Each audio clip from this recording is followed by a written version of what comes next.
नमस्कार, मी आहे आपला मित्र डॉक्टर अंबेजोगाईकर आणि आपण पाहत आहात अग्निबाण लाईव्ह न्यूज चॅनल।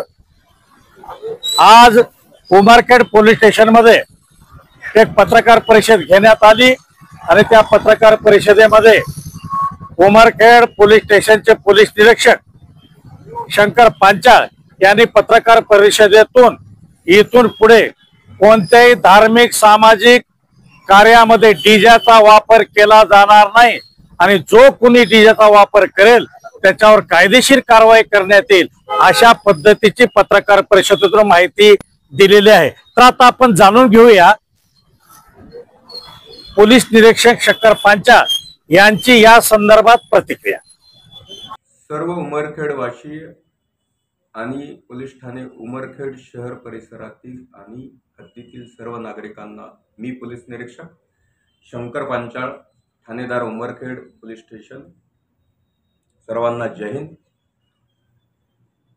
उमरखेड शहर आणि पोलीस ठाणे हद्दीतील नागरिकांच्या आरोग्याच्या प्रश्नाच्या अनुषंगाने कोणत्याही प्रोसेशन मिरवणुकीमध्ये वाजवल्या जाणाऱ्या डीजेमुळे आरोग्यावर विपरीत परिणाम होत आहे। मागील 2-3 वर्षाच्या काळापासून पोलीस ठाणे अभिलेखावर डीजे वाजवण्याच्या कारणावरून 3 गुन्हे दाखल आहेत। त्यामध्ये लग्न बरातीत डीजे वाजवल्यावरून 2 विभिन्न समाजात जाती तेढ निर्माण होऊन क्रॉस गुन्हे दाखल झालेले आहेत। एक ईद ए मिलादच्या प्रोसेशनच्या वेळेला एक गुन्हा दाखल आहे आणि एक श्रीराम नवमीच्या मिरवणुकीच्या दरम्यान असे 3 गुन्हे दाखल आहेत। अलीकडील काळात पत्रकार, व्यापारी संघटना, ज्येष्ठ नागरिक आणि विशेष करून मिरवणूक मार्गातील जे रहिवासी बांधव आहेत त्यांच्या आरोग्याचा गंभीर प्रश्न निर्माण होत आहे आणि त्यांच्या तक्रारी पोलीस प्रशासनाला आणि महसूल प्रशासनाला प्राप्त झालेल्या आहेत। नुकत्याच उमरखेड येथील व्यापारी संघटना, पत्रकार आणि सर्व स्तरातील नागरिकांनी काल माननीय एसडीएम साहेबांना प्रत्यक्ष भेटून निवेदन दिलेले आहेत आणि तीव्र स्वरूपाच्या भावना व्यक्त केल्या आहेत की आमच्या आरोग्याचा प्रश्न निर्माण झालेला आहे। बहुतांश लोकांना हृदयाच्या विकाराचा विषय झालेला आहे, बहिरेपणाचे असे अनेक विषय आमच्या समोर आलेले आहेत। नुकत्याच झालेल्या या सण उत्सवांच्या काळात आम्ही सुद्धा पोलिसांनी ऑब्झर्वेशन केलेलं आहे की त्या मिरवणूक मार्गावरचे लोकांनी अक्षरशः घर बंद करून ते बाहेरगावी निघून झाल्याचे प्रकार आम्ही बघितलेले आहेत।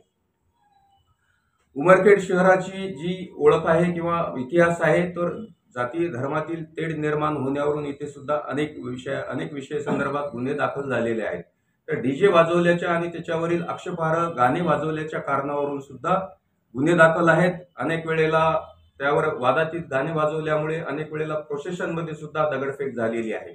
ह्या एकूणच उमरखेड वासियांच्या आरोग्याची प्रायोरिटी लक्षात घेता वरिष्ठांच्या मार्गदर्शनाखाली आम्ही डीजे बंदीचा निर्णय घेतलेला आहे आणि तो निर्णय घेण्यामागे उत्स्फूर्तपणे नागरिकांनी प्रतिसाद दिलेला आहे। त्यांनी तीव्र भावना व्यक्त केलेल्या आहेत।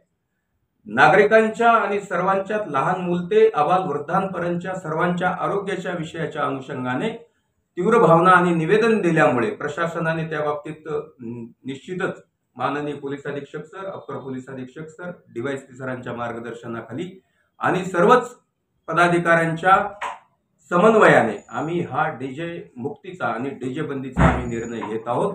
तर यापुढील कोणत्याही सण उत्सव काळात डीजे लावता येणार नाही आणि कोणी जर डीजे सूचना देऊ नये आणि आजची आमची प्रेस कॉन्फरन्सच्या माध्यमातून आपल्याला संदेश पोहोचणारच आहे। यापुढील नुकतेच आता येणारा जो सण आहे दुर्गादेवी उत्सवाचा त्या सर्व मंडळांची सुद्धा आम्ही संध्याकाळी 6 वाजता बैठक आयोजित केलेली आहे। त्यांना सुद्धा आम्ही सूचना देणार आहोत। तर उमरखेड शहर आणि पोलीस ठाणे हद्दीतील सर्वच गावामध्ये विशेष करून विडूळ, उमरखेड, सुकळी अशा जे वादातीत आणि जिथे यापूर्वीचे विषय झालेले आहेत या गावामध्ये कोणत्याही मंडळ, कोणीही व्यक्ती वरातीमध्ये कोणी जर डीजे लावला तर त्यांच्यावर कठोरात कठोर कारवाई केली जाईल। तो डीजे जप्त केला जाईल आणि डीजे लावण्याच्या कारणावरून कोणी जर कायदा हातात घेतला आणि तिथे जर इश्यू केला तर त्या मंडळाच्या अध्यक्ष, पदाधिकारी आणि त्या युवकांवर मोठी कठोरात कठोर कारवाई केली जाईल याची सर्वांनी नोंद घ्यावी।